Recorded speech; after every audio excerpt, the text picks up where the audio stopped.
Bonjour et bienvenue sur le podcast Parcours de vie, le Sud-Ouest dans le cœur. Je m'appelle Véronique Dufour et je suis profondément attachée au Sud-Ouest et à ses habitants. Avec ce programme, j'ai souhaité partir à la rencontre de personnalités de notre territoire.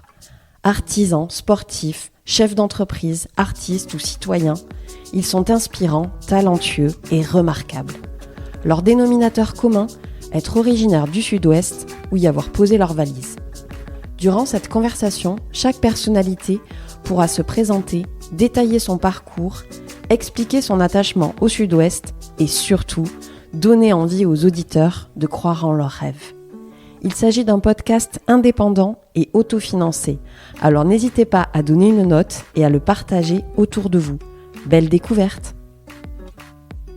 Avec ce nouvel épisode, je vous propose de partir à la rencontre de Christelle Bonnemason-Carrère. Cosmopolite et après avoir beaucoup voyagé, ce docteur en biochimie a posé ses valises en Béarn il y a 20 ans. C'est une rencontre avec ses deux associés qui a fait naître l'aventure du lin des Pyrénées. Depuis 4 ans, ils œuvrent au quotidien pour relancer une filière d'agriculture locale et durable avec des agriculteurs engagés. L'entreprise a fait le choix de travailler le lin oléagineux pour l'alimentation en privilégiant la qualité. La structure a notamment déposé un brevet pour la production de son huile dont les qualités gastronomiques sont reconnues. En parallèle, il développe toute une gamme de produits gourmands et envisage de nouvelles applications. Dans cet épisode, on parle d'agriculture, d'innovation et de nutrition. Découvrez sans attendre le parcours de Christelle Bonnemason-Carrère, une femme passionnée et visionnaire. Bonne écoute. Bonjour Christelle. Bonjour Véronique. Je suis ravie d'être avec toi aujourd'hui. On est dans un cadre bucolique. Je pense que c'est la première fois que je fais un entretien comme ça en extérieur avec ce très beau temps et au milieu des champs et à côté d'une exploitation. Première question pour démarrer, est-ce que tu peux te présenter s'il te plaît ? Oui, alors moi c'est Christelle Bonnemason-Carrère. Donc, je suis présidente de l'Inde des Pyrénées, une société qu'on a créée avec mes deux associés agriculteurs il y a 4 ans maintenant. Je suis maman de 2 enfants, j'ai 50 ans et j'ai un passé plutôt de scientifique. Je suis docteur en géochimie et ce projet, c'est ma seconde vie professionnelle. Alors tu viens de dire que tu étais docteur, donc plutôt dans le domaine scientifique. Comment s'est passée ta rencontre et comment est née cette aventure du lin des Pyrénées ? Alors à l'époque, en fait, quand j'ai rencontré Jean-Marc et Régis, mes deux associés, on était dans un séminaire où on présentait différents types de projets, notamment pour Territoire Innovation Grande Ambition. Et moi, je pitchais sur des process de panneaux photovoltaïques organiques. Donc ça n'a rien à voir avec le lin. En effet. Mais en fait, j'étais là pour promouvoir un peu une technique assez innovante et ça m'intéressait. Et je suis allée vers Régis et Jean-Marc parce qu'à un moment donné, ils ont fait passer un échantillon qui n'était pas un petit échantillon parce que c'était un surf recouvert de fibres de lin fabriqué par Pierre Pommier de Notox. Tout à fait. Et j'ai été assez surprise. Je me suis dit tiens c'est super. Comment fait-il pour rigidifier ce lin sur cette planche ? Et j'étais intéressée moi par la résine plus que par le lin. Parce que sur les films photovoltaïques organiques, en fait, on les durcit plus ou moins pour pouvoir ensuite les exposer en extérieur sur différents types de surfaces. Et voilà comment ça a démarré. Donc on est loin du lin. Ah ouais, donc en fait c'est ton expérience de scientifique et le projet sur lequel tu étais en train d'intervenir qui a créé en fait ton premier intérêt pour le lin à l'époque. Ouais, je connaissais la fibre de lin évidemment. Je consommais du lin personnellement depuis pas mal d'années. Sous forme de graines ? Sous forme de graines. Sous forme de graines, j'ai commencé à consommer du lin un peu avant d'avoir mes enfants. Ouais. Parce que en fait, je me suis rendu compte que c'était un produit un aliment qui était très protéique. Et comme je souhaitais allaiter mes enfants, et mon fils, eh bien, en fait, je me suis dit tiens, je vais m'intéresser à ce que je mange. Alors, je m'intéressais déjà à ce que je mange, évidemment, ce que je mangeais, et toujours d'ailleurs. Et du coup, le lin est devenu un aliment très que j'ai consommé beaucoup, et notamment quand j'allaitais. D'accord, oui, donc il y avait déjà une sensibilité Voilà, au lin, exactement. un petit lien qui était déjà là. Voilà, et je recherchais évidemment la qualité à la fois nutritionnelle, mais également qualité d'un point de vue des contaminants divers et variés qu'on peut retrouver. Et ça, c'est des formations professionnelles, on va dire, parce que moi, j'ai travaillé sur des problématiques de toxicité à partir de contaminants, de molécules qui peuvent être assimilées à des perturbateurs endocriniens avec des concentrations très très faibles. Et ce qui va faire la différence après, ça va être la chronicité et puis voilà, la régularité avec laquelle on peut éventuellement consommer, ou on est amené malgré nous peut-être aussi. Bien sûr. À consommer ces produits, et donc voilà, c'est comme ça que petit à petit, en fait, quand on a réfléchi au concept de lin des Pyrénées et la façon dont on a monté aujourd'hui le projet, très qualitatif, ça fait partie en fait des bases. Oui. Pour moi, c'était important d'avoir un produit qui soit sain, de bonne qualité, quoi. Mais ça, on y reviendra tout à l'heure. Tu pourras nous expliquer plus en détail toute la démarche et tout le travail que vous avez fait là-dessus. D'accord. Donc ça, c'était le premier contact avec tes deux futurs associés. Et comment ça s'est passé en fait entre la première rencontre et aujourd'hui le lin des Pyrénées, il s'est passé combien de temps ? Il s'est passé une bonne année et demie en fait, parce que j'ai trouvé que leur approche était très intéressante. Et avec Pierre Pommier d'ailleurs, que j'ai rencontré très rapidement après, ça a assez fusé, parce que c'est vraiment quelqu'un qui est brillant, hein, et je le dis et je le pense sincèrement. Il est hyper sympa, mais il est brillant aussi. Et là, ça commence, et quand on commence avec Pierre à parler de projets comme ça, de sciences, etc., de vagues, de surf, de tout, et là ça fuse.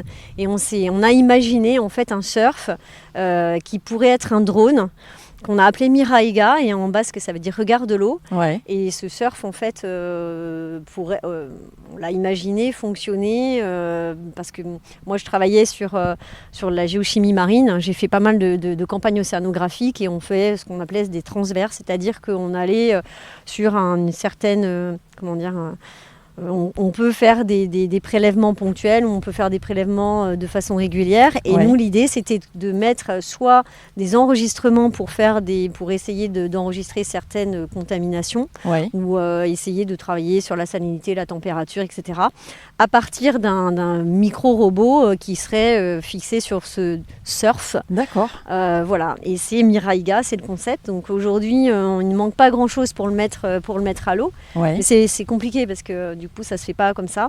Et l'idée, c'était de se dire, on va faire alimenter ce petit robot par des panneaux photovoltaïques. Et la boucle est bouclée. Ok. Donc en fait, voilà, ça a créé du lien, et ça. Exactement. Et c'est là que ça a un peu démarré. Et c'est parti comme ça. On a cherché. Alors, quand on est chercheur, pour faire de la recherche, on est obligé d'aller chercher des financements. Oui, c'est le nerf de la guerre. Voilà, sinon on ne fait pas de recherche et on reste dans son laboratoire, et puis on ne fait pas grand-chose. Donc du coup, moi j'ai été habituée, un peu formatée à aller chercher de l'argent pour pouvoir faire ma recherche. Et du coup, je leur ai dit, écoutez, moi je peux vous aider en répondant à des appels à projets, en faisant un amorçage, et puis on verra. Et c'est parti comme ça. Ok, l'aventure Voilà, a démarré comme ça. Voilà, on a amorcé un tout petit projet, et puis voilà, ça a commencé avec Campaban. Ça veut dire en avant les champs en béarnais, du coup. Ouais. On avait le côté basque et le côté béarnais. Pour satisfaire et tout le monde. Et du coup, et puis de fil en aiguille, ça s'est monté. Si on doit revenir sur le lin et sur la culture du lin, le lin a plein de propriétés, tu pourras nous en parler tout à l'heure, tu les as déjà évoquées sur le plan alimentaire. La culture du lin, elle était déjà présente dans le sud-ouest il y a très longtemps, et elle a été abandonnée pendant des décennies. Ouais. Et là, elle est revenue il y a quelques années, notamment à l'initiative d'un de tes deux associés. Oui, c'est Régis en fait qui est agriculteur, qui a pris sa retraite aujourd'hui, mais en 2009, il a réintroduit le lin oléagineux pour varier ses cultures et pour changer aussi un petit peu son approche de la culture. Et puis à l'époque, et toujours maintenant d'ailleurs, pas d'irrigation, pas d'intrants, donc c'est une culture qui est assez facile à mettre en œuvre et qui est très, très vertueuse au final. Et voilà. Et quand j'ai rencontré mes deux associés, ils travaillaient eux à l'époque sur un projet qui était plus orienté fibre. Oui. D'ailleurs avec Benjamin Moutet aussi, des tissages Moutet qui étaient vraiment plus axés sur ce développement de la fibre. Et en fait, moi, quand je les ai rencontrés et qu'on a commencé à travailler le projet, j'avais vraiment ce côté alimentation humaine et pas alimentation animale ou fibre. Parce que ce qu'il faut savoir, c'est que la France est le premier pays producteur au monde de lin fibre, dans le nord de la France. Voilà, plutôt, Et ils font ça très très bien. Ouais. Et l'histoire m'a un peu donné raison parce qu'on a eu le Covid après et il y a eu une grosse crise de justement cette industrie du lin où en général ça partait à l'autre bout du monde pour être filé puis tissé. Et ce Covid a permis aussi de rabattre les projecteurs, on va dire, sur la filière et de se dire on a tellement de savoir-faire en France, mais essayons de développer cette filière en France, donc cette filière du lin fibre. Et je ne voyais pas comment nous, avec du lin plus oléagineux, on allait pouvoir, en gros... trouver une place Oui, voilà, une place, parce qu'il y a déjà un sacré savoir-faire, et tant mieux d'ailleurs. Bien sûr. Donc nous, je me suis dit, il faut absolument qu'on tire notre épingle du jeu en créant un produit autour de l'alimentation humaine. Bon, ça me touchait évidemment. Bien sûr. Voilà.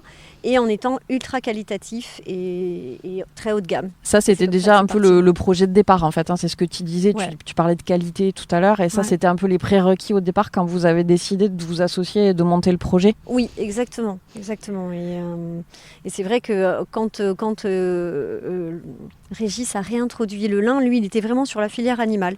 Donc il faisait ses cultures et ensuite il les vendait à un fabricant d'alimentation animale, quoi. Et donc toi, quand tu es arrivé avec cette idée un peu de déplacer le curseur ou de le placer plutôt sur la partie alimentaire, ça a été accueilli comment? Tu disais, ça a été des discussions, des échanges Oui, des discussions, parce que du coup, ça a changé un peu leur prisme. Leur prisme, voilà, ils n'abordaient pas du tout le projet pareil. Benjamin, lui, n'a pas souhaité continuer parce qu'il était vraiment sur la fibre, ce que je comprends. Mais moi, en fait, je me dis, peut-être que dans quelques temps, il y aura moyen de collaborer sur une autre... innovation autour du lin, mais sur la partie fibre, parce qu'on l'a conservé. Tout à fait. Et donc, le fait d'abandonner la nourriture animale aussi, alors qu'eux avaient basé leur développement là-dessus, c'était un peu... ça venait bousculer tous les... rebattre les cartes, on va dire.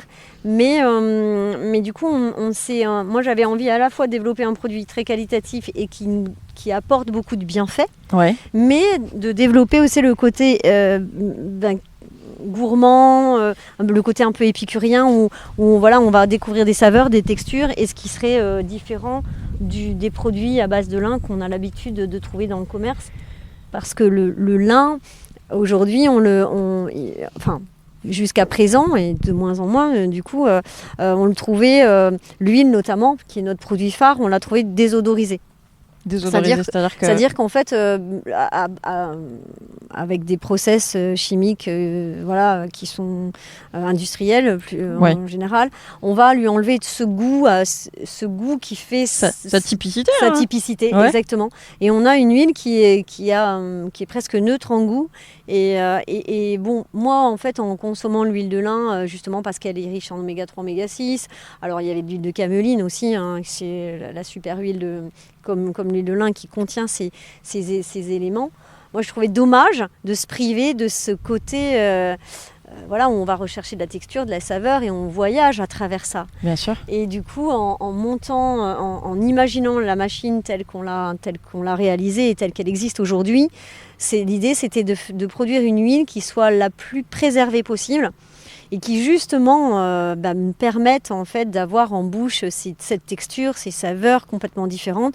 Et en fonction de là où a poussé le lin, eh bien on a le terroir en fait. On a des notes qui sont différentes. Et on fait le parallèle souvent avec le monde de la viticulture. Oui, c'est ça en fait. Du vin, et on retrouve en fait une approche comme ça de millésime. Oui, tout à fait. Et c'est hyper intéressant. Et alors, quand vous avez du coup décidé de travailler donc sur l'huile, qui a été un peu le produit phare que vous avez souhaité développer en priorité, parce que toi, tu sentais qu'en fait, c'était vraiment un produit sur lequel on pouvait capitaliser et qui avait vraiment quelque chose à faire justement là-dessus. Comment ça s'est passé en fait? En fait, l'huile de lin, il faut savoir qu'elle elle est régie en France par un arrêté. Sa commercialisation est soumise à un arrêté de 2010, qui date de 2010, et qui stipule vraiment les grandes lignes de cette commercialisation, du conditionnement. Par exemple, nous, on ne peut pas vendre l'huile de lin dans des contenants supérieurs à 250 ml. Ils doivent être opaques. Il y a des conditions aussi sur l'embouteillage, etc. Et en ayant connaissance de ça, je me suis dit, mais c'est très complexe. Mais allons au bout du raisonnement et essayons de concevoir une machine qui nous permette en fait d'aller au-delà de toutes ces problématiques liées à l'huile de lin, on va dire. Et finalement, c'est comme ça qu'on a imaginé cette machine. Alors, en soi, on va dire, c'est comme des pièces de Lego. Les pièces, séparément, elles existent. Bien sûr. Mais quand on crée une figurine ou quand on crée quelque chose à partir des Lego, ce qu'on crée, c'est unique. Tout à fait. Et c'est exactement ce qui se passe avec notre machine. C'est exactement ça. Et donc, on a déposé un double brevet à la fois sur cette machine et à la fois sur l'huile. D'accord. Ce qui est quand même assez exceptionnel pour une petite structure comme la vôtre. Exactement. Et en si peu de temps, finalement, parce que... Oui, on a mis 1 an et demi pour développer la machine. Et on a eu quelques déboires aussi. Mais 1 an et demi, finalement, c'est pas long. C'est ça. Quand on fait de la recherche, c'est vraiment même très rapide parce qu'on n'est pas passé par un stade de démonstrateur en laboratoire. Moi, je travaillais beaucoup en recherche appliquée et c'est vrai que souvent, il y a la phase, je fais un démonstrateur en labo, je l'applique sur le terrain et puis après, je vois comment je passe à la phase semi-industrielle ou industrielle. Là, vous avez fait un peu l'économie entre guillemets, de cette étape. On est passé directement à la phase production. Nous, je dis on est artisanal, mais là on pourrait se dire que c'est du semi-industriel tel que ça existe. Mais ça, c'est grâce à toi, ton passé aussi dans le domaine qui a permis aussi de faire l'économie de cette étape, entre guillemets. Oui, je pense aussi. Et puis c'était aussi de savoir vers quelles caractéristiques pour l'huile on voulait aller, ce qu'on voulait avoir comme produit finalement. Oui, et puis moi ça m'intéresse, la recherche, le développement, l'innovation, tout ça, c'est quelque chose qui me fait vibrer, j'adore ça. C'est pour ça qu'on s'est bien entendu avec Pierre Pommier aussi, parce que voilà, quand on va chercher des choses un peu différentes, il y a ce côté de la curiosité, il y a l'observation, et c'est là aussi où les échanges que j'ai pu avoir et que je peux avoir encore avec des gens qui sont dans la gastronomie, avec des chefs, qui quand on leur raconte l'histoire, et ça y est, la machine elle part, et là, waouh, ça fuse, c'est magique. Et c'est hyper enrichissant. Mais complètement. Et du coup, on voyage en fait aussi à travers nos échanges, à travers, tiens, tu vas le faire le tourteau qui est le résidu de presse. Hein. Le tourteau, en fait, jusqu'à présent, ces graines amalgamées, on se dit mais qu'est-ce qu'on va en faire ? Et puis quand on goûte aussi, ça sort de la machine, on goûte, wow, c'est super bon, tiens, qu'est-ce qu'on peut en faire ? On le laisse sécher naturellement, et on se dit tiens, on va en faire de la farine. La farine de lin, ça existait déjà, mais la nôtre, en fait, elle est hyper naturelle. Il n'y a pas de process chimique, c'est pas déshuilé chimiquement, donc tout ça aussi, ça va lui donner une certaine caractéristique et puis des saveurs, une typicité, ce qu'on disait tout à l'heure. Tout à fait. Et voilà, et ça part. Et je me rappelle, je discutais avec Stéphane Carrade, d'ailleurs, pour ne pas le citer, qui est un peu notre parrain de cœur, mais avec Gauthier Alvarez aussi de Maïnat, à Pau. Et quand on discute avec eux, alors avec Stéphane, lui, ça y est, c'était parti. Et ce qui est fou, c'est qu'il a créé un plat signature qui avait qui racontait ma vie presque, et aussi la sienne, parce qu'on a des points communs. J'ai fait ma thèse sur le bassin d'Arcachon, j'ai vécu 12 ans à La Réunion, je suis un peu cosmopolite, et lui, c'est pareil, il a cette approche-là. Et quand je suis arrivée à l'AITSA, quand il m'a dit je vais te faire un plat signature, tu viens et on va voir, et que j'ai découvert son plat signature et qu'il l'a appelé le lin entre terre et mer, je me suis dit waouh, mais c'est ma vie ça. Et ça, c'est génial. Et l'histoire avec Gauthier, c'est qu'il m'a reçu, j'ai 1/4 d'heure, ça a duré 1h30. Et là, on a parlé du tourteau. Il m'a dit, mais le tourteau, je vais le faire infuser, mais comment tu fais ? Je vais faire une émulsion, etc. Et là, waouh, ça part. Et ça, c'est magique. Ça veut dire aussi que le produit, il parle aussi aux chefs et aux gastronomes, en fait, quand ils le goûtent, en fait. Ouais, je pense aussi, oui. Et ça, oui, c'est une belle récompense aussi, ça fait plaisir. pour vous, quoi. Ouais. Et alors, si on doit revenir sur cette huile et sur tout le process, parce que tu as parlé aussi de farine, est-ce que tu peux nous dire, en fait, alors, la culture du lin est particulière, elle est plus longue en termes de cycle, c'est ça, je crois, de production et est-ce que tu peux nous en dire quelques mots? Alors nous, en fait, dans le Béarn, quand on a réhabilité, quand Régis l'a réhabilité, à l'époque, il faisait 2 semis, un semis d'hiver, un semis de printemps. Et là, en fait, nous, on a continué ça aussi, et en 2 ans, ça fait la 4e année qu'on sème, et en fait on s'est rendu compte qu'il y avait que les semis d'hiver, en fait on les a abandonnés. D'accord. Il y a eu une adaptation qui est assez fulgurante et là, quand on travaille avec la nature, en fait on est vraiment confronté à cette évolution du climat. Ouais. Pour le coup, moi, on le sait quand on étudie les océans, quand on travaille vraiment aussi, parce que ça, c'est mon passé de scientifique, mais on avait déjà des signaux d'alerte. Bien sûr. Mais là, en fait, le fait de s'arrêter et d'avoir, en fait, de voir cette évolution très rapide en quelques années des cultures, en 2 ans, les semis ont été décalés d'1 mois et demi. C'est énorme. Sur chaque saison. Okay. Et du coup, là, cette année, la saison 2024-2025, on a abandonné les semis d'hiver pour ne garder que les semis de printemps. D'accord. Et même les semis de printemps sont décalés. Et ça, maintenant, c'est une tendance. Peut-être qu'elle va s'inverser, je ne sais pas. Et ce qu'il faut, c'est qu'en allant au Salon de l'Agriculture, on a discuté avec des liniculteurs du nord de la France, et eux, c'est la tendance inverse. Ah ouais. Ouais.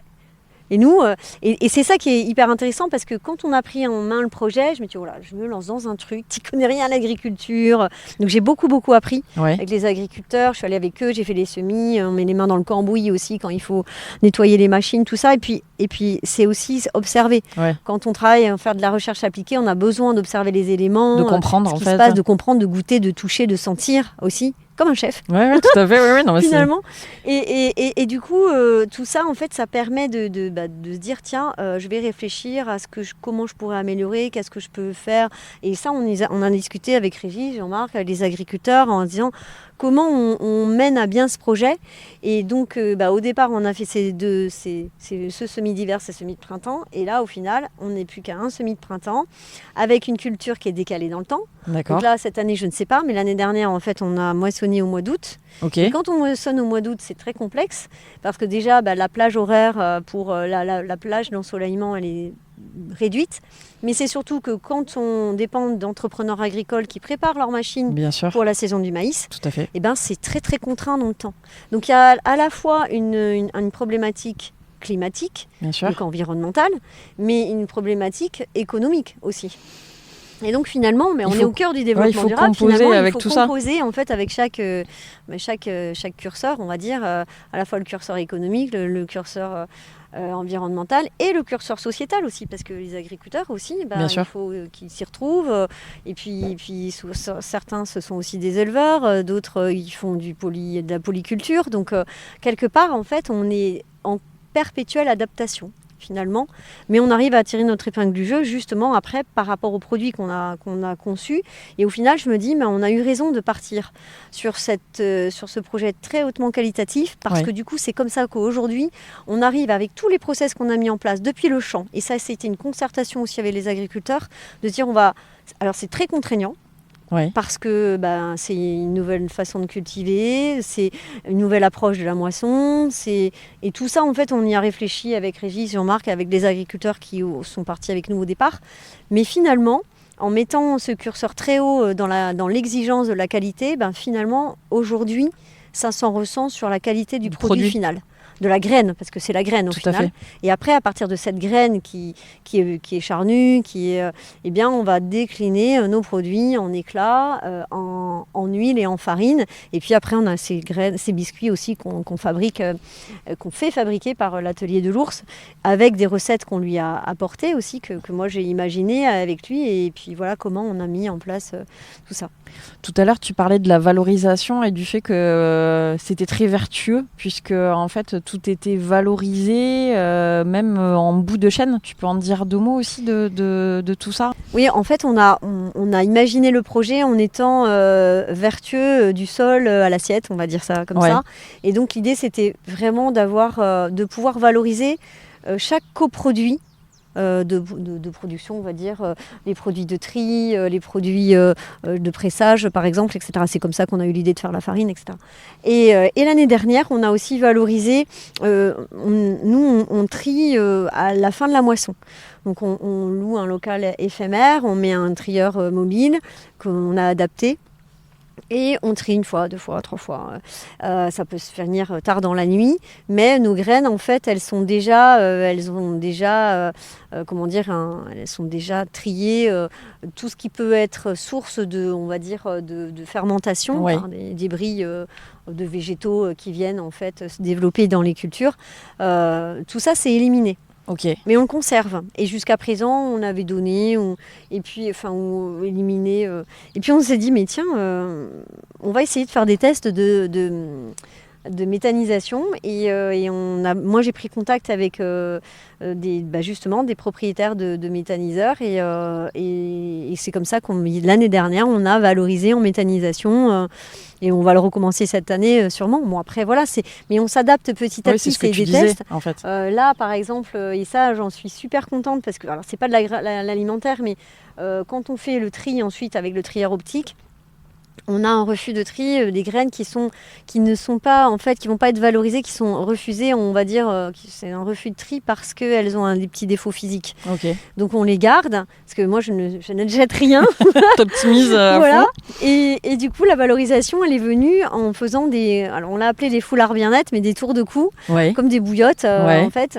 Et là on a travaillé avec une entreprise qui s'appelle Eclose, et moi je suis super contente de ce projet, me touche énormément parce que c'est le côté un peu humain, c'est notre RSE à nous. C'est ce que j'allais dire en fait. Voilà, parce qu'il y a des personnes, il y a 6 mois, qui ne savaient pas coudre. Et c'est des gens qui sont un peu abîmés de la vie. Et aujourd'hui, ils ont pris à bras le corps ce projet à travers ces foulards. Alors en plus, c'est rigolo parce que la coach, en fait, qui est une femme pétillante, elle est adorable, puis elle est punchy. Eugénia, je pense à elle, Eugénia Ortiz, elle a travaillé dans des maisons de très très haute couture à Paris pendant une 20aine d'années. D'accord. Et quand je suis allée la voir avec mes prototypes que j'avais bricolés à la maison avec ma petite machine à coudre, je dis, est-ce que tu aurais une idée de comment on pourrait valoriser ça ? Et elle m'a dit, ok, bingo, j'y vais. Et le résultat est juste génial. Et en fait, elle les a amenés avec eux. Et ces gens, on est liés par le lin, quoi. Et c'est génial parce qu'on a réussi à valoriser aussi du lin qu'on a été sourcé au relais. Okay. Du lin qui était destiné à partir à l'autre bout du monde pour être broyé. Et en fait, on s'est dit, voilà, les graines, elles sont recyclées de chez nous. Le lin, il est recyclé par des tissus, le lin qui fait l'enveloppe. Oui, tout à fait. Et ensuite, la housse, là, par contre, on a sourcé le tissu donc chez un fabricant. Alors, aujourd'hui, c'est pas un fabricant français, mais ça y est, on est en lien avec des liniculteurs qu'on a rencontrés, tout ça, et ça y est, en fait, ça va être du lin 100% français dans les prochaines éditions. Donc, c'est super. Et ce projet me touche. Parce qu'en fait, on a réussi à produire quelque chose ici avec vraiment une éthique durable. De bout en bout, en fait. Mais avec un projet, c'est un projet humain. Avec du cœur. Avec du cœur, ouais, exactement. Et voilà. Donc ça, c'est aussi la petite touche supplémentaire, voilà. Et on va dire une autre possibilité de développer, voilà, le lin. Ouais, mais là, on pense à des projets. Et puis, on a aussi un projet avec des jeunes aussi du lycée de Montardon, du lycée agricole, parce que quand ils sont venus visiter, ils ont trouvé ça. Ils disent, mais on pourrait dormir dans votre laboratoire, madame. Je dis, mais c'est le but, en rigolant. Mais effectivement, c'est nickel, on a un plan de maîtrise sanitaire, c'est hyper qualitatif. Et eux aussi, quand ils ont vu ça, ils se sont dit, ouais, on peut aussi faire ça sur d'autres cultures, mais ça qui est génial. Parce que là, on est en train de transmettre un savoir-faire aussi. Et on se dit, bah oui, on est dans des rotations culturelles, le lin revient tous les 5 ans, il faut trouver aussi un modèle économique. Et c'était ça aussi au départ, trouver un modèle économique où où l'agriculteur va réussir à trouver une source de revenus autre que le tout maïs, parce qu'on en est là, parce que comme tu disais tout à l'heure, j'ai dévié, mais c'est une culture séculaire, le lin en Béarn, et petit à petit, quand le coton est arrivé, et puis ici le maïs, le lin a disparu. Mais on retrouve des vestiges de vieux des machines à tisser. De rouer, me disait Régis tout à l'heure, il en parlait. Ça. En fait. Et moi, j'ai eu l'occasion de rencontrer un ébéniste dans la vallée d'Ossau, et il me disait, mais la fleur de lin, en fait, était gravée sur les vieux meubles béarnais. C'est rigolo. C'est fou, et du coup, et puis en plus, c'est rigolo parce que ça...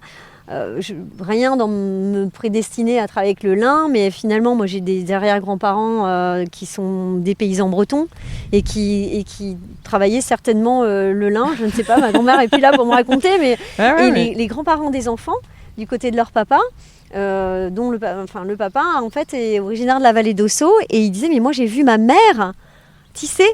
Ah oui, comme quoi. Faire du fil et puis après faire du tissu, et il me dit mais je pense que c'était du lin, et je dis mais c'est rigolo parce que en fait finalement ça amène à il y a des choses peut-être qu'elles n'arrivent pas par hasard, j'en sais rien, mais en tout cas il y a de l'histoire. En fait moi ça me passionne de retrouver un peu des racines. C'est ça. C'est vrai que moi je suis plutôt une nomade, hein.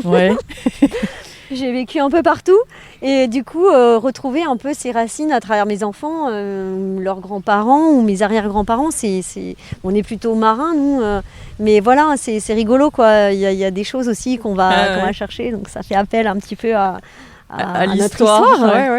C'est chouette. C'est un joli parallèle en tout cas. Et puis c'est vrai que quand j'ai découvert aussi le lin, je sais que ça partait parce que Jean-Marc Pécassou, notre associé, était à l'époque prof à Mugron. Oui. Et il nous racontait que le lin partait depuis la Chalosse sur Bayonne, et qu'après ça partait. Ça traversait les océans. Voilà, et on en faisait des voiles, on en faisait des cordages, et du coup, et puis moi qui suis océanographe de formation, je dis tiens c'est rigolo, parce qu'on trouve des échos quand on s'intéresse comme ça. Quand on cherche un peu. Il n'y a pas très longtemps, j'avais contacté l'Hermione. Moi, j'ai fait un stage sur le Bélem pendant 3 jours aussi, c'était passionnant. Et on se rend compte en fait que là, l'Hermione, j'aurais dit, moi j'ai de l'huile de lin. J'étais contactée par des gens qui fabriquent aussi des bateaux là, à La Rochelle. Et je me suis dit, c'est chouette parce que du coup, il y a tellement de choses à faire et on tisse des liens. C'est ça en fait. Pour utiliser du vocabulaire un peu. Tout à fait. C'est chouette. Il y a un joli parallèle à faire entre la plante et ce qu'elle arrive à créer. Exactement. Ce que vous arrivez à en faire aussi au sein de l'équipe. C'est quand même une plante qui a des super pouvoirs. J'ai l'impression, en fait, avec des possibilités d'utilisation, parce qu'on en a parlé tout à l'heure avant l'entretien. Moi, j'imaginais pas en fait tout ce qu'on pouvait faire et toutes les utilisations. Et j'ai l'impression qu'au fur et à mesure que vous travaillez sur le projet, vous découvrez aussi de nouveaux potentiels, de nouvelles utilisations. Alors, il y a les choses qu'on sait, mais il y a aussi les choses qu'au fur et à mesure, vous arrivez à détecter ou. En fait, moi, je me suis intéressée quand je commençais à m'intéresser au lin en commençant à développer le projet. Je me suis dit oh là là. Alors, quand on fait de la recherche, là, ça part tout azimut. Mais c'est génial parce que du coup, moi, j'avais d'anciens collègues chercheurs qui travaillaient aussi dans l'industrie automobile et qui avait testé le lin. Ça se fait, hein. D'ailleurs il y a des bateaux en coque dont la coque est faite en lin, et ça rentre dans beaucoup d'industries, que ce soit l'industrie cosmétique, l'industrie textile, la voile, les vêtements, enfin plein de choses. Et du coup en fait au tout départ du projet, moi j'ai eu la chance d'encadrer 2 élèves ingénieurs qui étaient à l'école d'ingénieurs de Tarbes, et on a travaillé à la fois sur le côté graine, uniquement la graine, et une autre ingénieure qui travaillait sur la fibre. Et à un moment donné, on a essayé de faire un mixte entre les deux. Et là, waouh, on a trouvé des choses. Et c'est pour ça, quand on fait de la recherche, quand on est sur du développement, de l'innovation, forcément, on a mis en évidence des prototypes, on les a créés, donc ils existent. J'ai pas eu ni les moyens ni le temps aujourd'hui de pouvoir développer ça, parce qu'on est parti d'abord sur l'agroalimentaire et donc on a développé les produits tels qu'ils sont aujourd'hui. On en a d'autres sous le coude. C'est ce que j'ai cru comprendre. Mais bon, pour l'instant, il faut aussi trouver des investissements, mais les produits, ils existent. existent puisqu'on les a testés et donc ces produits un peu innovants, on a trouvé quelque chose qui pourrait avoir vraiment une application en dermatologie incroyable. Et c'est ça qui est génial dans la recherche, c'est que des fois on part sur un produit, Et puis il y a une petite erreur de manip, on ne sait pas pourquoi, et on trouve autre chose. c'est comme en cuisine finalement, pour faire exactement. le parallèle tout à l'heure. Exactement, et là c'est magique. Et on l'a retesté avec les paramètres qu'on avait enregistrés. Waouh, si on arrive à me faire ça, mais c'est juste génial. Et en plus, on arrive à mettre en évidence des propriétés du lin sur lesquelles on n'était pas parti, mais qu'on a mis en évidence grâce à cette expérience. Et du coup, après, ça nous a donné l'idée d'aller travailler et la fibre et en fait des copeaux de fibres qu'on appelle les anas, Oui.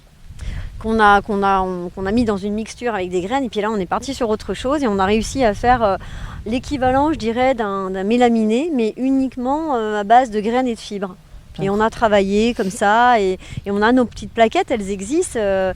Ça demande qu'à être développé. Ouais. Mais encore une fois, il faut du temps. Nous, on n'est que 3. Allez, je dis 2,5. Ouais, tout à fait. Entre le couteau suisse qu'on fait, on fait de la com, on fait un peu de tout. Et puis, on a peut-être des fois des équipes qui viennent nous aider ponctuellement. On a des prestataires. Mais aujourd'hui, le cœur de l'équipe, c'est 2 personnes, 2 personnes et demie, 3 des fois. Enfin, voilà. Donc, du coup, il faut laisser le temps au temps. Mais je dirais qu'en 4 ans, on a fait quand même pas mal de choses. Beaucoup, ouais. On a développé ces laboratoires. Perdu au milieu de la campagne. Ouais, mais dans un cadre qui est plutôt sympa. Et on ne s'imagine pas trouver ce laboratoire-là quand on vient ici. Ouais. Quand les gens sont assez surpris. Oui, c'est surprenant, c'est vrai. Et voilà, et du coup, il y a déjà ça. On se dit, quand on se retourne un peu, on se dit, ça fait 1 an et demi, même pas qu'on c'est ce que commercialise. je disais tout à l'heure. Et on voudrait que ça parte sûr. en flèche. Bon, voilà, mais il faut aussi accepter qu'il y a cette variable temps qui est là, et le temps c'est de l'argent, bien sûr. Voilà, et du coup tout est lié. Mais en tous les cas, ça laisse plein de possibilités et plein d'idées de développement pour la suite. Oui, puis alors encore une fois, on a aussi conservé les fibres, parce que nous on est sur du lin oléagineux, donc une fibre beaucoup plus courte que le lin fibre, ouais. avec lequel donc on fait le fil puis le tissu. Néanmoins, c'est une fibre qui est très résistante. Donc on les a conservées, elles sont très bien conservées. Je me suis dit, quand ce sera le moment, quand on aura l'opportunité aussi qui se présentera, on est tout à fait capable de lancer des process, peut-être de faire de la R&D. Moi, je suis contactée par des équipes d'ingénieurs ou d'anciens collègues chercheurs qui me disent, tiens, on aurait besoin de ça, est-ce que tu voudrais pas rentrer dans le projet ? Ouais, c'est génial. Mais bon, par contre, il faut rester focus. Bien sûr, oui. Mais oui, il y a beaucoup d'opportunités qui se mettent en face de nous et on se dit, ok, là, on va avancer step by step. C'est difficile, parce que quand on a cette possibilité-là de développement, on aimerait aller partout. Mais je pense qu'à un moment donné, effectivement, là, on a développé le commercial à partir de l'agroalimentaire, et aujourd'hui le commercial, pour l'instant on cherche de la ressource justement terrain pour vendre un produit à l'ancienne. C'est pas en passant des coups de fil et en envoyant des mailings. Non, on a un produit qui se teste, qui se touche, qui se sent, qui se goûte. Il faut que les gens puissent le goûter, parce que sinon c'est difficile de vendre un produit comme ça par téléphone ou par mail. Bien sûr. Donc voilà. Et alors, si tu peux expliquer un petit peu la gamme de produits que vous avez développée pour l'agroalimentaire. Donc, tu nous as parlé de l'huile. Mais alors l'huile, tu peux nous expliquer, parce qu'elle a plein de vertus. Donc tu nous as parlé du process de fabrication. Oui, l'huile de lin, en fait, elle est très riche en oméga 3 et en oméga 6. Elle va être antioxydante, elle est aussi antiseptique. Ouais. Et c'est vrai que c'est une huile, moi j'en mets sur mon visage régulièrement, là tous les jours. C'est vrai que quand, là maintenant qu'il fait beau, on a la peau qui réagit différemment, mais la peau elle va être, par moment elle a besoin d'être nourrie, et c'est vrai que cette huile est juste extraordinaire, parce que c'est en plus une huile, et c'est en discutant avec des kinés comme quoi, elles m'ont dit que c'était une huile qui va venir alimenter les couches de l'épiderme qui sont un peu plus profondes, et elle fait partie de ces huiles qu'on peut utiliser notamment en mettant des huiles essentielles, parce qu'elle a une capacité à être... C'est pas une huile sèche, c'est pas une huile qui va rester grasse sur la peau, et on le constate vraiment quand on le met sur la main, quand on la met sur la main ou sur son visage, vraiment elle est absorbée, puis ça laisse la peau assez nourrie. Voilà. Ouais. Pas hydratée, mais nourrie. Et ensuite, c'est vrai qu'on a développé la graine telle qu'on la vend, on peut la manger telle qu'elle, mais pour en retirer vraiment les bienfaits, il faut la mâcher ou l'écraser ou la moudre. Ouais. Et c'est pour ça qu'on a développé les éclats, qui sont des graines qu'on concasse juste comme ça, très grossièrement. Et ensuite, on les met donc dans des sachets avec un certain process de conservation. Et ensuite, il y a l'huile, l'huile qu'on fait avec notre process. Et il y a ces coproduits, ces fameux tourteaux. Ouais. Ces résidus de pressage, ou ces coproduits, maintenant il ne faut pas dire déchets, il ne faut pas dire résidus, ces coproduits de pressage qu'on va sécher naturellement, qu'on va faire sécher naturellement et qu'on va réduire en farine. Mais il y a des pâtissiers aujourd'hui qui m'ont contacté en me disant est-ce que vous pouvez nous faire une farine un peu plus grossière, ou est-ce que vous pouvez juste concasser comme ça les tourteaux, ou non, non, on veut juste des tourteaux pour tester. D'accord. Donc ça arrive. Ouais. On a des demandes très particulières, mais ça c'est génial parce que on apprend aussi des choses. Il y a une pharmacienne qui m'a contactée pour commercialiser nos produits. D'accord. Et qui m'a dit qu'elle connaissait le lin depuis longtemps et qu'elle a trouvé que, nos produits se conservaient très très bien. Mais ça, je pense que c'est le résultat de ce côté très qualitatif qu'on a mis en place à mesure du process depuis le champ. Donc ça fait une gamme de produits quand même assez importante. Et tu parlais aussi après des produits aussi plus gourmands qui sont disponibles. Oui, mais on travaille avec Rémi de l'atelier de l'ours qui est notre biscuitier qui a accepté de travailler avec nous, qui n'est pas très loin à Monin là.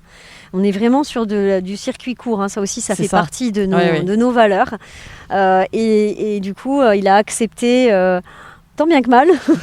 Parce que j'ai été pénible de faire, c'est vraiment cette recette on a cette approche nutrition santé plaisir où moi je voulais des biscuits qui soient un peu différents. J'aime bien être un peu là où on nous attend pas, des cookies certes, mais pas des cookies trop gras ou pas des cookies trop sucrés, du sucre roux et pas du sucre blanc, du chocolat à plus de 70%. Pour que ce soit cohérent avec le reste de la démarche cohérent. En fait. Et finalement en fait c'est le souci du détail dans chaque chose et puis tout est mesuré, et du coup c'est génial parce que c'est aussi de la création et c'est des biscuits au départ et non mais on peut pas le faire. J'ai dit mais si on va le faire. si. Et là il me dit mais qu'est-ce qu'elle est pénible celle-ci en rigolant mais finalement on y arrivait et du coup j'ai dit mais qu'est-ce que vous pouvez me proposer de différent. Et donc là j'étais dans sa boutique et tout, j'ai dit les croquants, mais c'est génial les croquants. Et il me dit ouais mais les croquants, j'ai dit si on va faire des croquants à la farine de lin. Et c'est parti comme ça. Et donc ces fameux croquants qui sont sans gluten pour le coup, parce qu'en plus nous on est un atelier, on ne fait que du lin. Ouais. Donc il ne va pas y avoir de contamination croisée, ce que je t'expliquais tout à l'heure. Tout à fait. Et du coup, ce croquant, il est à base de notre farine de lin, d'amandes qu'il achète dans le Gers, et ensuite du sucre roux et du blanc d'œuf. Ok, donc et on a revisité les croquants avec lui et cette recette, il y a eu différents tests, hein, mais là on a trouvé vraiment la recette qui permet d'avoir ce croquant différent. Les cookies c'est pareil et ce qui est intéressant dans le lin c'est qu'il y a un indice glycémique qui est très bas. Oui, c'est vrai que t'en parlais tout à l'heure, hein, voilà, ça a plein et on a une cliente qui revient régulièrement et qui me dit vous savez je suis diabétique et j'aime bien les cookies parce qu'ils ne sont pas trop sucrés. Ils me permettent à moi d'avoir mon petit plaisir. Et je dis, écoutez, alors là, c'est chouette. Et puis nous, ça nous permet aussi de se projeter sur peut-être autre chose, sur une autre approche à laquelle on n'avait pas pensé. Tout à fait. Et du coup, on se dit, voilà, ce contact avec les clients, avec les chefs, avec aussi des traiteurs ou des restaurateurs avec lesquels on travaille, il est hyper important. Et c'est pour ça que j'aime bien moi aussi faire ces salons, des fois, l'autre jour j'ai travaillé avec un fromager sur les accords avec entre le lin et le fromage, mais ça c'est chouette. On a aussi travaillé sur un cocktail parce que moi l'huile de lin je la prends tous les matins dans un jus de fruits. Okay. Pour avoir voilà, ça m'est venu une fois, je dis une cuillère d'huile de lin comme ça, c'est pas sexy le matin. Et je dis tiens, je vais la mettre dans un jus de fruits et voilà. Et du coup, je la prends moi comme ça le matin dans un jus de fruits. Et j'avais un ami qui est mixologue, j'ai dit mais tu peux pas essayer de me faire un cocktail à base d'huile de lin Et là, il est parti sur tout à fait autre chose. Et c'était, waouh, et lui, il est parti de l'histoire du lin chez les peintres. Alors, un truc complètement différent. Et il nous a fait un cocktail, waouh, super bon. Et voilà, et ça, j'aime bien parce que c'est des gens, en fait, qui vont aller, qui sont créatifs.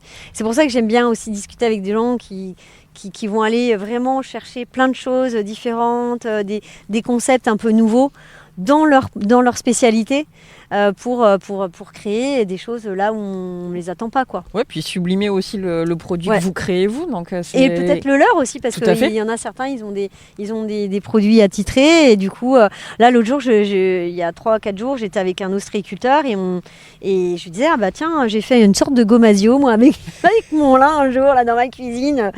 Et il me dit, oh, mais ouais, et tout. Et j'ai une copine qui a fait, il n'y a pas très longtemps de ça, elle fait des huîtres chaudes. Des huîtres chaudes, oh là là.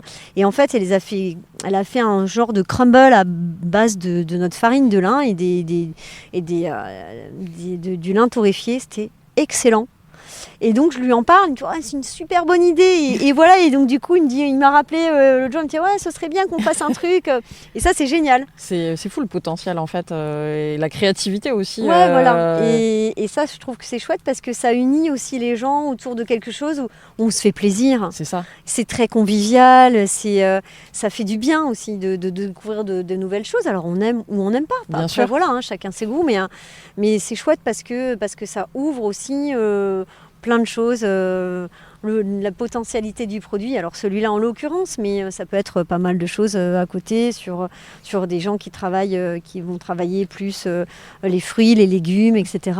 ou d'autres choses. Enfin voilà quoi. Tout à l'heure, tu as utilisé santé, plaisir et nutrition. Et nutrition, voilà. En fait, c'est ça en fait. C'est exactement. Aussi pour la partie agroalimentaire, c'est avoir ces trois aspects. Moi j'aime bien manger. Je préfère manger peu, mais manger bien. Et je me dis, mais quand je mange, j'aime bien me faire plaisir. Bien sûr. Et du coup, c'est un peu parti comme ça, parce que je dis manger pour manger, ça ne m'intéresse pas. Enfin, oui, on se nourrit, mais voilà. Mais aller après, déjà que des fois les repas sont expédiés, si en plus, ça ne doit pas être un plaisir, c'est pas chouette, quoi. Donc du coup, je me dis, mais on peut aussi apporter cette petite touche gourmandise, plaisir à quelque chose qui va être un produit qui est à la base utilisé pour ses bienfaits. Tout à fait. Qui n'est pas très sexy. Si on prend une graine de lin, je vais vous faire des graines. Parce que c'est ce que. Oui, on pourrait tomber dans ce cliché. Ouais, mais ça, c'est le cliché. Mais bon, ça évolue un petit peu tout ça ces dernières années. Donc, c'est un peu plus rentré dans les habitudes alimentaires. Et les gens qui sont en recherche aussi, comme tu disais, d'une nutrition ou d'aliments différents vont aussi vers ces produits-là. Donc, c'est le signe que vous êtes aussi au bon endroit, en fait, avec ce que vous avez créé. Et puis c'est vrai qu'en plus, même le lin, par exemple, quand on le fait torréfier, il y a un petit goût de noisette, des notes qui ressortent et qui sont super bonnes. Et avec le chocolat noir, par exemple, une pointe de sel, c'est super bon. Et on est en contact avec des chocolatiers, là, justement, pour essayer de développer un produit avec eux. Enfin, c'est ça qui est génial, quoi.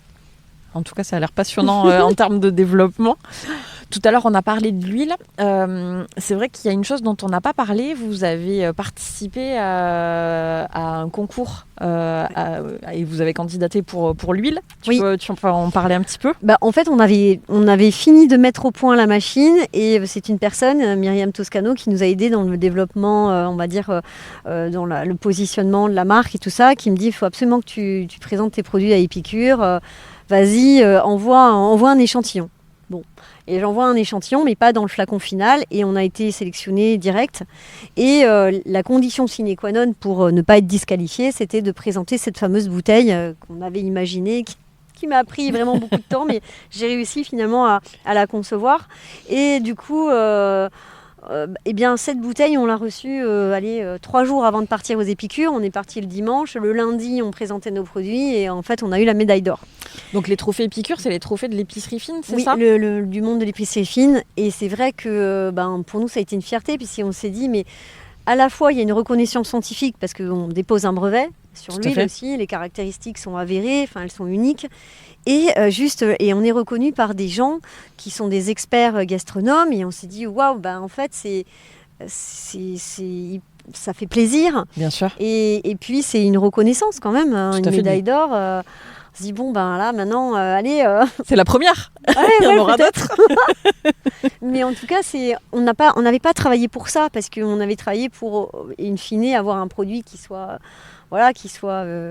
très qualitatif et qui apporte aussi quelque chose de différent en termes de goût, de texture, de saveur. Et nous, on part sur un produit tellement pur que quand il va évoluer dans le temps, les textures et les saveurs vont évoluer avec. Ah oui, donc c'est intéressant, et voilà, ça. oui, exactement. Et du coup, ça, je l'avais pas. Au départ, je l'avais pas imaginé, mais c'est en rentrant dans les caractéristiques physiques aussi et chimiques du produit où c'est là où ensuite, quand on fait cette analyse physico-chimique et que des chefs vont venir ensuite travailler le produit et vont le faire évoluer, eh bien, il y a une concordance en fait de ce qu'on a pu mettre en avant scientifiquement et de ce que eux peuvent mettre en avant. On va dire de façon à travers leur art, quoi. Et ça, c'est génial. Ouais, c'est top. Mais ce qui est fou avec ce projet, c'est que vous en apprenez en fait tous les jours. J'ai l'impression en fait. Ah ouais, complètement. Et puis en plus, je pense qu'il faut aussi s'intéresser aux produits. Oui. Moi, je suis hyper curieuse. J'aime bien, quels que soient les produits ou quelles que soient les choses, j'aime bien m'intéresser. Quand je vais voir les agriculteurs et qui sèment, j'aime bien comprendre pourquoi ils font ça. Alors des fois, c'est pourquoi. Ça peut être pénible, mais ça me permet aussi de réfléchir. Et de réfléchir aussi collectivement, parce que si moi je pose des questions, eux ils vont s'en poser aussi, et ça peut faire avancer aussi. C'est pour ça que des fois avec je reprends l'exemple des chefs, mais du coup d'une discussion qui doit durer 20 minutes, 1h30, on est encore là, et waouh, et on a imaginé des choses. Et même nous, quand on fait, on imagine une recette avec du lin, on dit tiens, le lin, la graine de lin, quand on l'a fait infuser, ça fait du mucilage, donc ce fameux gel qui ressemble à l'aloe vera. Et bien tiens, ça va substituer les œufs. Donc ça, je l'ai vu parce que j'avais lu ça. Mais ça vient aussi, si on fait de la pâtisserie ou du pain avec, si on garde ce mucilage, ça va venir apporter un côté hydratant. Et on va avoir une mie de pain qui va être plus hydratée, plus savoureuse, plus moelleuse. Alors après, moi j'en parle comme ça avec mes termes à moi, mais quand c'est des artisans boulangers ou des gens qui excellent dans leur art, alors là, waouh, ça part et c'est génial.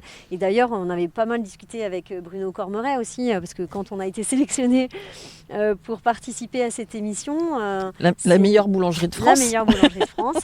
Au départ, c'est grâce à un ami qui fait fond de terroir, Michael, qui est génial. Qu'on connaît bien. Qui est un super copain.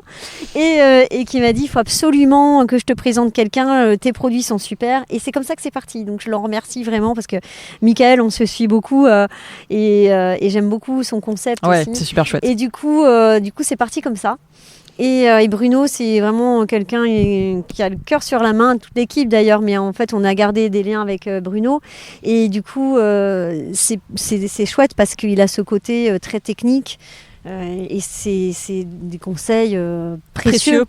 Voilà. Pour faire évoluer. Aussi que l'on a appliqué aussi sur nos critères de commercialisation. Oui, ça vous a aidé en fait à adapter ou à... Oui, aussi, et puis pas à vendre n'importe comment. Et puis on se rend compte aussi que c'est tout un monde particulier, le monde de la boulangerie, que ce soit la boulangerie, la pâtisserie ou enfin chaque métier en lui-même, mais en tout cas un métier de bouche. Et donc du coup il faut comprendre les codes, il faut en comprendre le fonctionnement et voilà. Et puis nous avec notre produit qui est très spécial, et ben voilà, on peut pas faire n'importe quoi, n'importe comment et puis ne pas le vendre de façon industrielle, ce serait dommage, ce serait dénaturer le produit, quoi. Tu parlais du positionnement du produit qualitativement et par rapport aux cibles en fait que tu avais envisagées. Donc en termes de commercialisation, nos cibles, c'est cibles entre guillemets, c'est vrai que le mot est bizarre, mais on est plutôt, on a deux gammes. On a une gamme qui va être destinée aux restaurateurs, enfin métier de bouche au sens large, et plutôt épicerie fine et magasins de producteurs. Et ce positionnement, en fait, le positionnement très qualitatif et très premium, en fait, nous a amené à sélectionner ce type de de clientèle parce que du coup on n'a pas privilégié du gros volume parce qu'on est vraiment sur du très qualitatif. Et aujourd'hui, faire une huile, produire une huile telle qu'on la produit avec notre process et faire tout ce que l'on fait depuis le champ jusqu'au produit fini sur toute la chaîne de valeur, on ne pourrait pas le faire, je pense, enfin du moins avec les moyens qu'on a, mais quand même c'est c'est assez contraignant. Donc c'est un outil de production sur toute la ligne qui est assez poussé. Mais en tout cas, ça nous permet d'obtenir cette qualité et sur laquelle moi je ne reviendrai pas. Oui, il n'y a pas de compromis là-dessus. Il n'y a pas de compromis possible sur la qualité. Pour moi, c'est pas possible. Mais c'est un souhait, c'est une volonté. Maintenant, voilà, on n'a pas les capacités de produire de façon industrielle ce que l'on fait aujourd'hui. Ok, donc voilà. On est sur un positionnement spécifique basé sur la qualité, comme tu le disais, sur un produit vraiment spécifique. Ouais, mais par contre, des clients qu'on pourrait toucher, je dirais, en grande surface par exemple, ou parce que c'est ça aussi l'idée du volume, c'est de pouvoir peut-être aussi démocratiser un produit, parce que c'est ça aussi, des fois on souhaite vendre en grande surface à la fois pour faire du volume et donc faire du chiffre. Faut oui, tout à fait. Mais aussi pour pouvoir faire en sorte que le produit soit accessible par des gens qui ne vont pas aller dans des épiceries fines ou des maisons de renom. Et donc du coup, nous, on a quand même réussi à déjà, on vend en faisant des marchés de producteurs, moi j'adore, et aussi on vend dans les AMAP. Et le fait de vendre dans les AMAP, eh bien, on va toucher les gens en direct. Tout à fait. Et je me dis, nous aussi, c'est notre façon de toucher le grand public, entre guillemets, parce que en fait, c'est des gens qui peuvent aussi aller en grande surface, même si on va dans les AMAP, évidemment. Pour des produits de première nécessité, mais ils n'ont pas une approche, ils ne vont pas aller acheter, je pense, l'huile de lin pour eux ou une huile plus qualitative. C'est vrai qu'ils vont avoir le réflexe AMAP ou plutôt magasin de producteurs avec lesquels on travaille très bien et parce qu'il y a cette recherche de singularité aussi dans le produit et d'authenticité que nous on a aussi choisi de mettre en avant. Et ça, je crois que moi en tant que consommatrice, c'est comme ça que je fais. Donc forcément, j'avais aussi envie d'avoir un peu de ça dans les produits. C'est deux mots forts dont tu as parlé, authenticité, singularité, mais ça résume aussi la démarche en fait, que vous avez mise en place depuis le début avec ce projet. Je crois qu'on a mis beaucoup de belles intentions. Dans chacune des actions qu'on fait, on y met de l'intention. Pour moi, c'est hyper important. Ce mot, un jour, une psychomotricienne me disait, tiens, il y a un tel, alors je ne sais plus exactement qui, mais qui disait que c'est l'intention qui fait le geste. Et c'est vrai, parce que si on met de l'intention dans ce qu'on fait au quotidien, dans ce qu'on va entreprendre, même si c'est quelque chose de très simple, eh bien, il va y avoir, ça va être un geste qui va être rempli, qui va avoir du sens. Tout à fait. Et dans tout ce qu'on a entrepris depuis le début, bien, je pense que c'est ça qui guide aussi nos actions, c'est y mettre du sens, y mettre du cœur et y mettre un peu de nous. Beaucoup de vous. Ouais, voilà. Et moi, je me dis, je ne peux pas passer à côté de ça. Et si aujourd'hui, on me demandait d'arrêter ça, je ne pourrais pas. C'est inconcevable pour moi. Oui, il y a beaucoup d'investissements personnels dans ce projet. Enfin, je dis moi, mais c'est l'équipe. Bien sûr, oui, tout à fait. Les personnes, et même les agriculteurs, et c'est nos piliers. Oui, il y a une implication. Et pour moi, ce travail commence là, avec eux.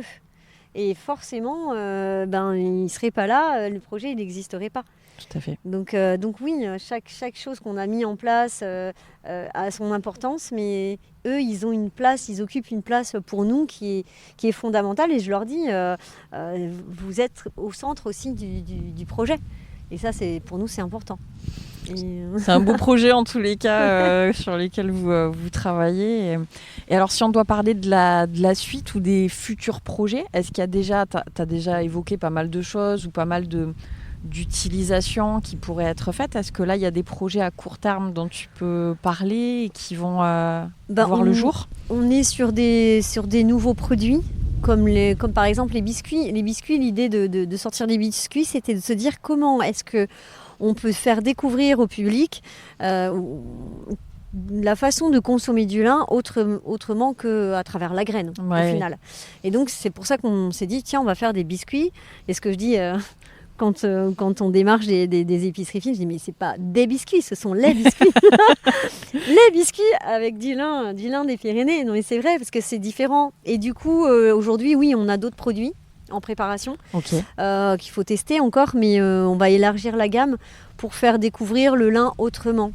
Alors, c'est des produits simples, mais qui peuvent rentrer dans le quotidien et se dire que on peut consommer différemment ce genre de produits avec autre chose que de la farine de blé ou que du blé. Voilà. Ça, c'est des projets qui vont voir le jour là assez rapidement. Oui. Et puis après, on a aussi développé on a fait des prototypes de produits cosmétiques. Mais ça sera dans un second temps pour aller vraiment utiliser les bienfaits. Et là, par rapport à une gamme de produits très simples aussi. Mais plutôt en cosmétique. Donc ça fait plein de nouvelles choses dont il faudra que tu nous parles ultérieurement et qu'on suive en détail. On va rentrer dans la dernière partie du podcast qui s'appelle Le Sud-Ouest dans le cœur. Donc tu nous as dit que tu avais pas mal voyagé, que tu avais des origines bretonnes, mais tu t'es installée dans le Sud-Ouest. Est-ce que pour toi, il y a quelque chose de particulier dans le Sud-Ouest et qu'est-ce qui fait que tu as choisi de t'y installer et de t'investir en créant ce projet ? Alors, le Sud-Ouest, j'y suis arrivée parce que en fait, j'ai rencontré un Béarnais en Angleterre. C'est original. Sinon, c'est pas drôle.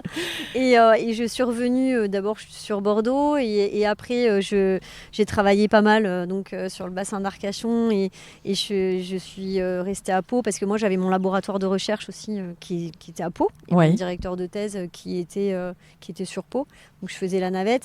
Et j'ai retrouvé dans le Sud-Ouest, et notamment dans le Pays Basque, surtout, des paysages que j'avais l'habitude de trouver à La Réunion. C'est mon pays de cœur parce que j'ai vécu 12 ans là-bas. D'accord. Et bon, voilà, la Bretagne, pour moi aussi, c'est ma terre. Ton ancrage ? Ouais, mon ancrage. Il y a le côté méditerranéen par mon père aussi. Et c'est vrai que je suis très cosmopolite, dans le cœur et dans le sang aussi, ça c'est sûr. Et j'ai retrouvé dans le Sud-Ouest, c'est un petit peu tous ces côtés, le côté festif aussi, le côté singulier, le côté terroir, tout ça. Et ça, c'est des choses que j'avais dans ma famille qui me venaient d'un petit peu partout. Et du coup, c'est vrai que c'est très cosmopolite, je trouve. Le Sud-Ouest, j'aime bien. Enfin, ça rayonne. Mais ça rayonne et du coup, ça fait 20 ans maintenant. Là, je me dis, là t'es une sédentaire maintenant.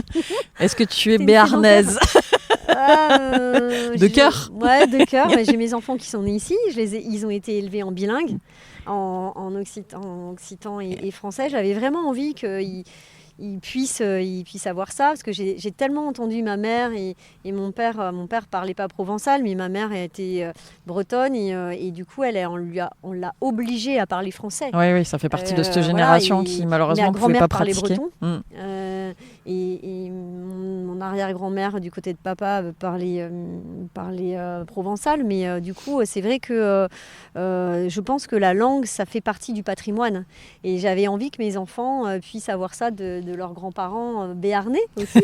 Donc du coup c'est rigolo parce que quand ils faisaient des parties de cartes avec leurs grands-parents, ils switchaient, ils passaient du français au béarnais. Je dis non mais je comprends quand même, je le parle pas mais je le comprends. T'as quelques notions. Ouais, mais c'est ça, et ça je trouve ça génial parce que ça fait partie de leur patrimoine génétique, culturel, et même si on est vraiment très brassé, je dirais, de mon côté, je pense que ça fait partie de l'ancrage, ça fait partie de nous.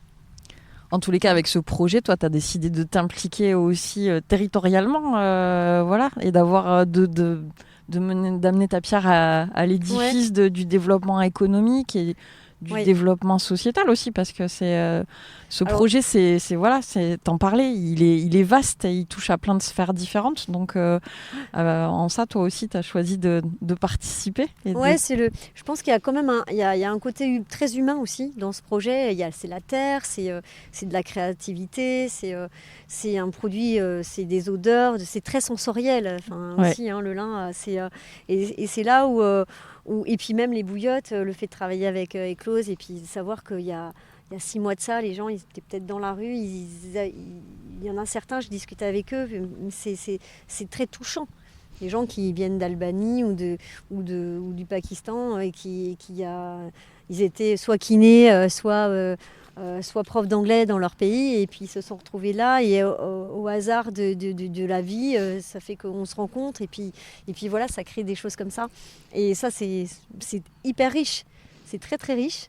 Et c'est vrai que ce projet, il y a beaucoup de corps de métier en fait autour qui gravitent en fait. Et je trouve que c'est d'une richesse incroyable. On arrive moi, j'aime bien passer du temps, comme je disais tout à l'heure, avec des agriculteurs, mais avec d'autres personnes, avec mes anciens collègues chercheurs. On va aussi discuter de comment on peut utiliser le lin dans telle ou telle industrie.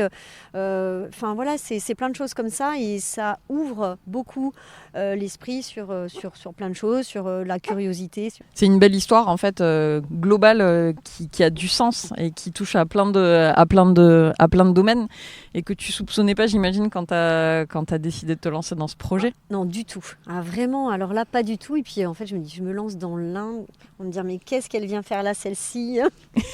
Ça a été un peu le choc des cultures au départ, parce que moi je suis dans l'infiniment petit, et eux ils étaient plutôt dans quelque chose dans le volume, même les espaces en fait, c'est différent.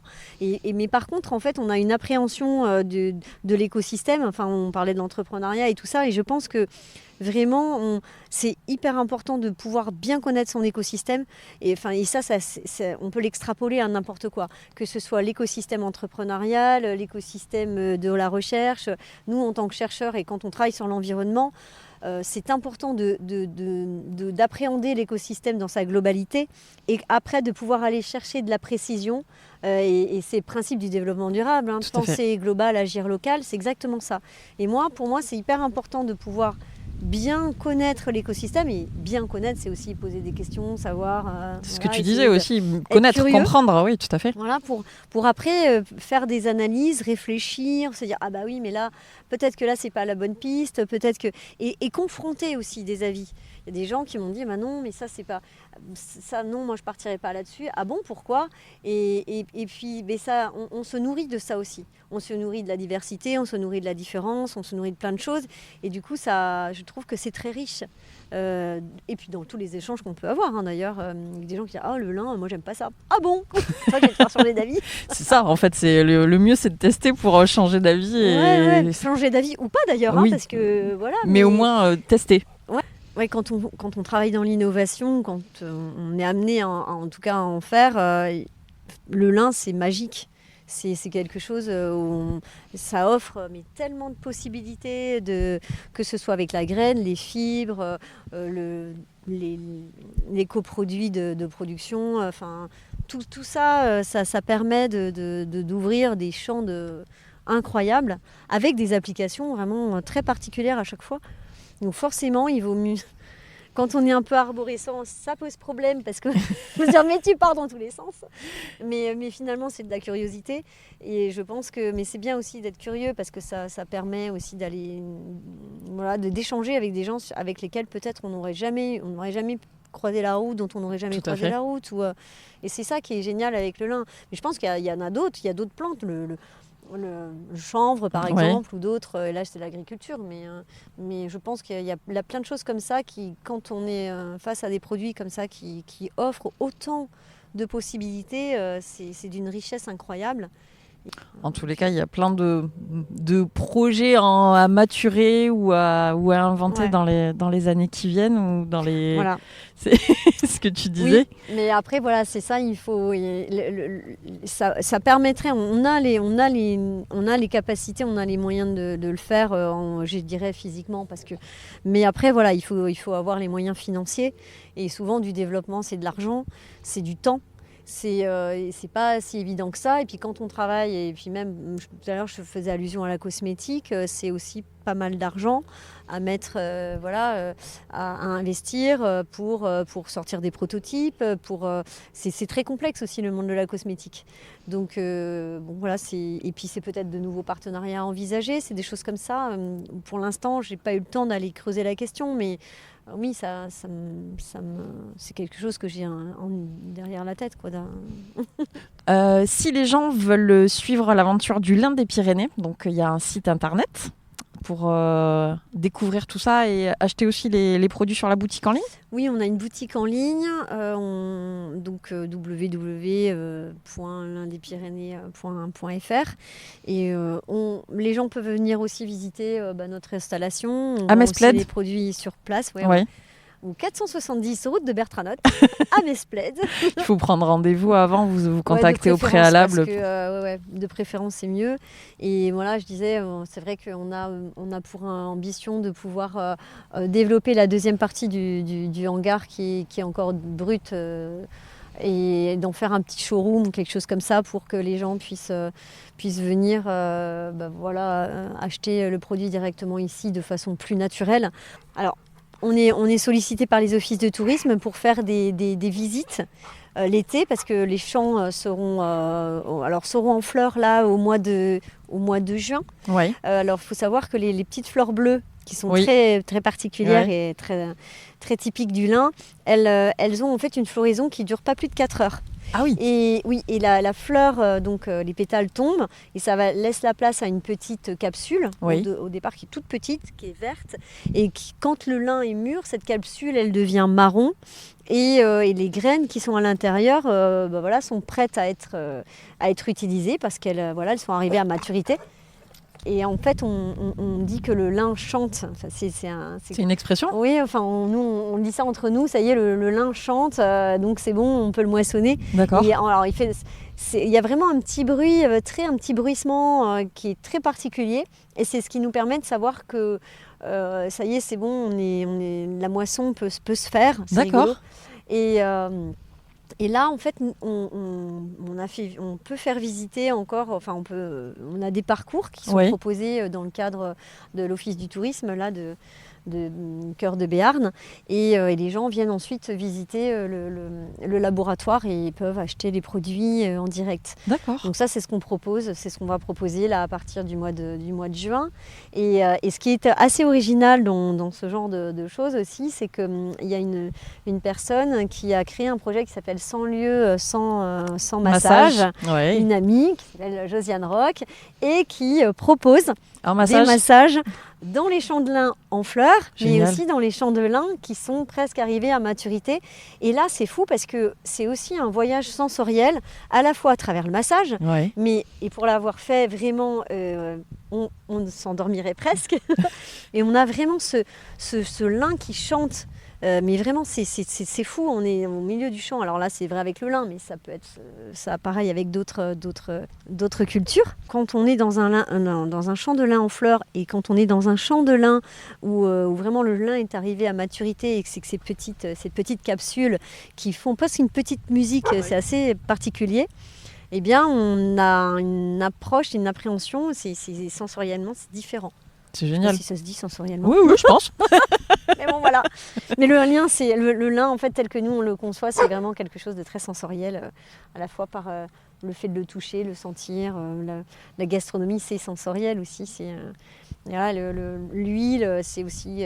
Et ça, je trouve que c'est aussi quelque chose qui fait vraiment partie du concept qu'on a développé.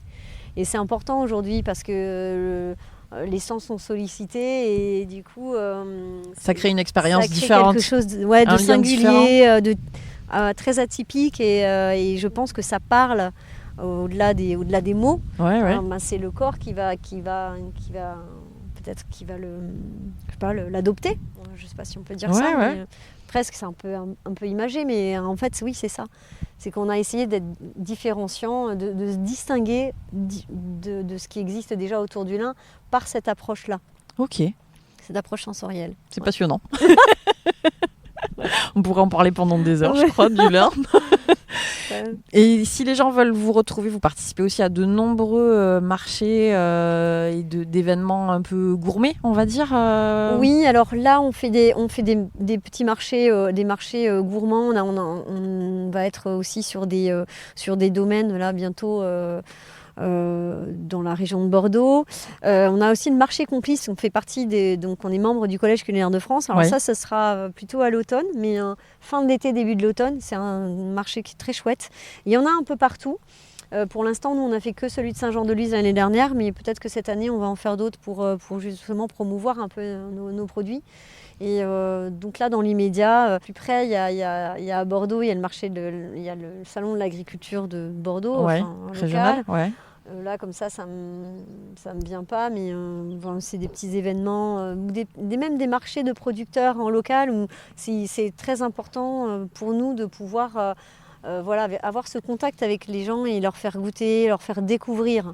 Parce que nous, ça nous enrichit aussi, on apprend plein de choses. Des fois, les gens, ils nous posent des questions, je dis tiens, celle-là, je me la suis pas posée. Ouais, mais c'est ça qui est intéressant. Et du coup, je me dis tiens, je vais la garder. Ou alors, on nous apprend des choses aussi. Tiens, mais moi je fais ça comme ça. Ah, ok, super. Et ça, c'est chouette parce que c'est vraiment un échange perpétuel avec les gens qui utilisent nos produits ou qui nous appellent pour d'autres choses. Tiens, j'ai fait ça, qu'est-ce que vous en pensez ? C'est chouette. Donc des rendez-vous qui reviennent. Ouais. Ah, ça, c'est encore mieux. Ouais. Ça, c'est le top du top. Pour être au courant de tous ces événements, il y a le compte Instagram aussi du Lin des Pyrénées ? Le compte Instagram, là, on essaye de communiquer régulièrement pour... déjà pour annoncer, on essaye d'être suffisamment dans l'anticipation. Mais sinon oui, ou sur notre site internet, on essaye aussi de mettre en avant ces événements-là. Super. Écoute Christelle, je voulais te dire un grand merci, pour cet échange passionnant. On invite donc les gens à en savoir plus en allant sur les réseaux sociaux et le site internet. Et puis belle continuation à ce beau projet. Merci à toi aussi. Puis merci beaucoup d'avoir pris ce temps, d'être venu visiter le laboratoire à Mesplède. Et puis merci pour ton invitation. C'était un plaisir partagé. Merci à toi. À bientôt. À bientôt. Merci pour votre écoute. Grâce à cet épisode, vous en savez désormais un peu plus sur cette plante incroyable qu'est le lin. Si vous souhaitez avoir plus d'infos sur le podcast, rendez-vous sur le compte Instagram. Et n'hésitez pas à partager le podcast autour de vous. Je vous dis à très bientôt pour un nouveau parcours de vie.